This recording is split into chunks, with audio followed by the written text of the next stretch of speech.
Kulikers, gimana nih kabar teman-teman semua? Aku harap pada baik-baik aja ya. Udah lama nih Kulik-Kulik nggak hadir buat nemenin Kulikers di luar sana. Oh iya, kenalin, aku Alisa yang akan menemani Kulikers di luar sana menemani Kulik-Kulik pada season 1 ini. Kulik-Kulik akan kembali hadir dengan berbagai informasi mengenai mahasiswa yang produktif, kreatif, inovatif, dan edukatif. Kulikers, gimana nih? Kira-kira Kulikers sudah nemuin belum ritme produktivitas Kulikers di luar sana? Kalau misalnya udah, tandanya Kulikers udah nemuin kesuksesan Kulikers masing-masing. Sebenarnya produktivitas itu seru banget loh Kulikers. Kayak kalian sebagai mahasiswa bisa jalanin bisnis, atau kalian bisa jadi MC di suatu acara, atau kalian bisa membuat suatu hal yang baru yang buat Kulikers happy. Jadi di sini aku bakal kasih tahu tips-tips tentang produktivitas untuk Kulikers di sana. Kulikers, ternyata untuk jalanin produktivitas itu gak gampang loh. Kalian akan ngalamin gangguan dan tantangan yang buat kalian gak bisa maju. Seperti gangguan dari media sosial, takut untuk memulai hal baru, atau kalian bingung manajemen waktunya kayak gimana. Tapi produktivitas itu akan mudah banget dijalanin kalau Kulikers tahu caranya. Yuk kita dengerin dari narasumber yang satu ini. Oke Kulikers, kali ini Kulik-Kulik akan menghadirkan mahasiswa berusia 20 tahun, tapi dia udah menekuni banyak banget aktivitas di luar sana. Dia bisa menjadi MC di berbagai acara, terus dia juga punya bisnis sendiri, lalu menjadi brand ambassador sebuah brand, dan banyak lagi. Kita penasaran banget ya kayaknya? Kita langsung kulik-kulik aja yuk! Dan ini dia Florence Agatha. Oke, sekarang kita bakal tanya-tanya Kulik-Kulik Flo. Kita langsung aja ke pertanyaan pertama. Jadi Flo, kamu ini kan aktif di dunia MC ya. Kamu masih ingat gak sih kayak kapan pertama kali kamu nge-MC? Terus kamu masih ingat gak kayak perasaan apa aja nih yang kamu rasain pas kamu pertama nge-MC? Boleh dong di-share ke teman-teman Kulikers di luar sana? Oke, jadi kalau untuk pengalaman MC pertama kali aku, itu sebenarnya aku udah jadi MC mulai dari di dunia SMP aku udah mulai nge-MC. Oh, Tapi kepercayaan diri aku saat nge-MC saat itu dibangun dari aku SD. Jadi SD itu aku emang anaknya talk aktif banget, ceria banget. Jadi dari public speakingnya aku udah terapin di SD, aku memang suka tampil, mulai dari bidang fashion show, terus aku juga anak folklore banget. Nah, waktu SMP-nya aku udah ikutan jadi MC, dan alhamdulillah itu aku nggak ada pressure, nggak ada yang tekanan gimana gitu. Pokoknya alhamdulillah semuanya berjalan dengan baik sesuai rencana. Keren banget, berarti kayaknya emang udah jodohnya di MC ya, karena startnya juga udah dari belia banget gitu ya ya. Oh my god, keren banget. Kalau misalnya bisnis nih, karena aku denger kamu punya bisnis sendiri nih kayaknya ya. Betul. Nah, kamu tuh mulai bisnisnya itu di usia berapa sih? Karena kan sebagai mahasiswa tuh kayak kita hektik banget nih, ada tugas sana sini, apalagi UMN, kayak dia ngasih tugas banyak banget kan. Iya. Nah, kamu tuh ngatur waktunya gimana tuh untuk kayak ngejalanin bisnis kamu jalan, terus kayak tugas di kampus juga jalan kekerjain, itu gimana tuh? Oke, sebenarnya aku percaya kalau hal yang aku lakuin sekarang itu terbentuk dari habit. Back again, sebenarnya jiwa bisnis aku itu udah terbentuk dari aku kecil. Jadi waktu aku kecil, itu keluarga aku tuh latar belakangnya itu suka bisnis. Nah, jadi pada dagang semua. Jadi aku pikirnya kalau mau jadi orang kaya harus dagang. Terus udah lama dari situ, aku udah ya sekedar suka aja sih sama balon dulunya. Tapi aku tahu dan aku familiar dengan skill itu. Nah, waktu SD tuh aku sering banget tuh diajak sama papi tuh kayak, "Dia, ini sekolah kakakmu lagi ada bazar, ikutan."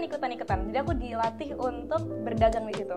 Oh, berdagang balon itu ya? Belum balon. Itu masih kayak random things yang aku suka aja gitu. Misalkan aku suka jepitan, lagi ada bazar di sekolah, aku pasti suruh ikut. Oke. Nah, waktu aku udah tumbuh dewasa, aku tuh banyak banget nyoba bisnis, dan there's so many trials and error dari aku SMA. Aku udah mulai kerjain bisnis tuh udah mulai serius di bidang SMA, dan waktu masuk ke kuliah, cerita banyak banget trials and error, sampai orang-orang tuh ketawain aku waktu aku mau bikin bisnis. Oke, kalau boleh tahu dulu tuh bisnisnya apa tuh? Waktu itu aku suka banget baking. Oh, baking. And sebenarnya for the record emang itu enak, kuenya enak, tapi mungkin dulu karena aku belum secinta itu sama bidang baking, jadi aku nggak begitu suka. Jadi mau dilanjut juga kurang gitu. Waktu kuliah aku ngeliat peluang, waktu itu balon bunga itu lagi happening lagi. Lagi ada beberapa orang dari Medan, aku lihatnya pertama kali ya, lagi ada orang jual buket bunga, terus waktu itu lagi jadi viral. Iya. About that momentum, aku langsung ambil, wih pas banget ini mau Valentine, aku ngomong ke sahabat aku, ayo kita jualan buket bunga. Tapi bukan buket bunga biasa, dari balon. Nah, teman aku tuh kayak kaget, kayak, hah? Dari balon? Emang lu bisa bikin balon?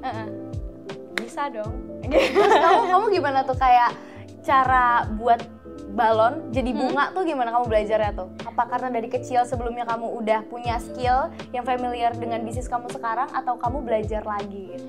Jadi kebetulan yang dari SD itu aku skillnya tuh udah cukup dalam. Jadi waktu aku ngeliat si balon bunga itu sebenarnya aku udah tahu ini sebenarnya bakal dibuat kayak gimana tuh udah tahu. Terus aku sekilas ngeliat video tutorial segala macam, aku cobain. Tapi pasti dari semua kegiatan-kegiatan yang udah kamu lalui ada dong pasti kayak kesulitan-kesulitannya. Nah itu boleh dong kamu ceritain dan gimana cara kamu kayak mengatasinya kayak gitu. Gimana cara aku ngatasin kesulitan-kesulitan yang aku pernah laluin? Jadi kebetulan di tahun 2020 ya, waktu itu di pandemi, aku tuh pernah didiagnosa sama mental disorder. Jadi karena kita punya banyak kegiatan, punya banyak tekanan, terutama aku dulu pernah jadi orang The Voice kan, pernah nyanyi di The Voice, dan di situ tuh tidak berjalan sesuai dengan ekspektasi aku karena it was my first stage di panggung besar dan aku benar-benar nervous. Dan itu kelihatan di kamera tuh nggak maksimal banget. Jadinya di YouTube there's a lot of hater there. Jadi aku kayak, aku kayak nggak bisa nyanyi deh. Dan itu beneran dibawa stres. Gara-gara di sekolah juga dapat bullying kan. Jadinya kayak, ini nih yang kemarin nyanyinya flop ya gitu. Dan alhamdulillah di situ aku nemu Allah gitu. Aku nemu Islam. Aku mulai baca.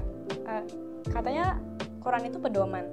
Tapi selagi aku menjadi seorang muslim, selama 18 tahun aku gak pernah buka itu Quran. Aku gak tahu itu isinya apa. Oke, diajarin ngaji, tapi pernah gak aku baca artinya? Karena itu bahasa Arab kan. Waktu gue baca di bahasa Arabnya, gue nangis. Terus gue yakin kalau ternyata aku gak sendirian. Dan setelah masa yang berat pasti ada kemudahan. Oke, karena kita semua tahu nih, kayak flow itu banyak banget kegiatannya. Kayak saking banyaknya, biasanya pernah gak sih ngerasa kayak bosen gitu, sampai akhirnya ngeganggu produktivitasnya kamu. Nah, kalau misalnya pernah, boleh dong diceritain. Tentang bosen ya? Iya, tentang bosen sekarang. Balik lagi ke tadi, ke mental disorder itu gampang bikin aku gak fokus dalam sesuatu hal yang aku kerjakan. Dan itu aku jadi bosenan banget. Jadi, kita setting goals, kamu mau apa sih hidup ini? Makna hidupmu tuh apa sih, kamu mau jadi apa gitu. Kalau misalkan aku bilang, hidup aku pengen jadi orang yang bermanfaat bagi orang banyak, itu terlalu luas. Coba cari yang lebih spesifik. Kayak misalkan, aku mau kaya di usia 20 tahun, di dalam usia 20 tahun, aku nggak mau ngebebanin orang tua aku, dan kalau bisa aku bayar kuliah sendiri. Yang kedua, aku mau di dalam usia 20 tahun, aku udah punya pencapaian sekian, dan bisnis aku udah mencapai sekian. Karena hal-hal yang aku jelasin itu spesifik, jadi aku bener-bener tahu nih, setiap harinya gue harus ngapain aja untuk ngecapai goals itu. Karena bangkit dari titik jenuhnya itu ya. Betul, untuk bangkit dari titik jenuh tuh kita udah ada goalsnya, jadi kayak gue nggak boleh ngebosen karena udah tahu apa yang mau kita kerjain, udah tahu apa yang mau kita tuju, jadinya udah tahu nih step-step yang mau diambil apa aja. Jadi itu nggak bakal membosankan karena selalu ada rintangan-rintangan di setiap step-stepnya gitu. Tadi aku sempat singgung juga kalau kamu itu jadi brand ambassador. Nah, boleh dong ceritain pengalaman kamu dan apakah dengan kamu memasuki atau jadi brand ambassador suatu brand ini membantu untuk mencapai masa depan yang kamu pengenin? Boleh dong? Oke, jadi saat ini aku itu bagian dari Emina Girl Gang Ambassador. Itu proses seleksinya cukup panjang. Alhamdulillah waktu itu aku lulus dari 6.000 peserta. Wow, banyak banget. Itu se-Indonesia ya berarti ya? Se-Indonesia. Luar biasa. Dan menurut aku dalam proses panjang, kurang lebih itu berbulan-bulan. Mungkin ada 6 bulan ada kali ya prosesnya ya. Panjang. Terus udah ngelakuin segala macam task dan tugas-tugasnya. Alhamdulillah lulus, aku punya bisnis. Aku pengen bisnis aku ini bisa masuk ke dalam kegiatan-kegiatan yang aku sedang lakukan. Dan alhamdulillah kemarin sesuai rencana. Alhamdulillah Chloe belum bisa diundang untuk menjadi mentor di Wardah Youth Ambassador. Jadi mereka ada graduation party, terus Chloe belum diundang untuk jadi mentor. Kita buat workshop balloon bouquet. Wah, keren banget. Dan surprisingly aku nggak melamar Wardah untuk ngundang kita. Kita tiba-tiba dikontak. Luar biasa, itulah pentingnya menjalin relasi ya. Itu pentingnya relasi. Betul, luar biasa. Oke Florence, kayaknya nggak kerasa kita dari tadi udah ngomong banyak banget hal-hal yang udah Florence kasih tahu, mulai dari gimana cara dia bangkit dari titik terendah, terus gimana membagi waktunya, terus kayak gimana kita menjadi lebih produktivitas. Ini adalah pertanyaan terakhir buat kamu di UMN TV kali ini, di Kulik-Kulik kali ini. Boleh nggak Florence kasih tahu nih tips rahasia untuk menjaga produktivitasnya? Karena kan tadi udah mulai produktif, tapi kan kalau untuk terus berkomitmen buat produktif terus, lama-lama pasti kayak ya mencelana jenuh. Nah kayak gitu. Jadi aku mau tanya kayak tips kamu untuk menjaga produktivitasnya sebagai mahasiswa tentunya, dan kasih pesan dong buat mahasiswa-mahasiswa di UMN atau mahasiswa di luar sana yang lagi nonton video ini untuk terus semangat jalanin produktivitas tersebut. Oke, kalau rahasia dari aku ya, karena aku mantan anak bosenan. Jadi ini tips buat kalian yang lagi sibuk tapi kalian mau maju terus. Caranya ada namanya Kaizen Teknik. Itu kalian harus satu langkah lebih maju daripada hari sebelumnya. Jadi misalkan aku punya target nih, aku pengen menyelesaikan satu buku dalam waktu kurun 1 bulan. Kalau hari ini aku udah baca 2 lembar, berarti besok seenggaknya aku nambah 1 lembar, atau enggak aku harus nambah 3 lembar gitu. Jadi ada yang nambah dari buku itu terus menerus. Gak cuma itu, misalkan kamu mau usaha balon, kamu juga bisa nih, aku hari ini udah bisa buat bunga, besok aku udah harus bisa bikin daunnya. Atau enggak, aku hari ini udah bisa bikin kue, cookies, besok aku mau bikin kue ulang tahun. Terus kayak gitu. Jadi set your goals, lakuin step by stepnya dengan sabar, berdoa. Jangan serahin semua beban kamu kepada diri kamu sendiri, atau jangan gantungkan harapan kamu kepada manusia, karena Tuhan ada di sisi kamu dan kamu gak sendirian. Oke Flo, ini aja kulik-kulik kali ini, hal-hal yang aku tanyain ke kamu. Aku mau ucapin terima kasih banyak udah datang ke sini, capek-capek mungkin abis dari kegiatan sebelumnya.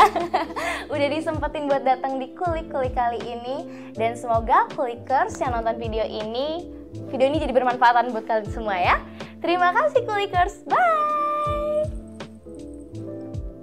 Kulikers, sebenarnya produktivitas itu emang susah banget buat dijalanin, tapi untuk sebagian orang.